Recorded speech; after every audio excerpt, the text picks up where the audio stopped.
Diwali, meaning the nation commemorates Lord Rama's return to Ayodhya after a 14-year exile by lighting diyas, painting rangolis, adorning residences, donning new garments, giving presents, and setting off firecrackers around the country. Goddess Lakshmi, goddess of wealth and prosperity, and Lord Ganesha are other popular deities among Hindus, symbolizes ethical beginnings. In West Bengal and Odisha, this festival is referred to as Kali Puja. It is known as Bandi Chor Diwas in Sikhism, and it is a time when the people of Amritsar light the Golden Temple and enjoy a spectacular display of fireworks throughout the city. All around the nation, Diwali melas are being held to celebrate the festival. Karnataka has a 5-day event to commemorate the occasion.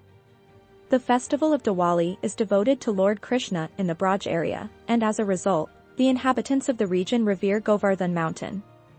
The Festival of Lights is celebrated with a lot of fervor and flamboyance.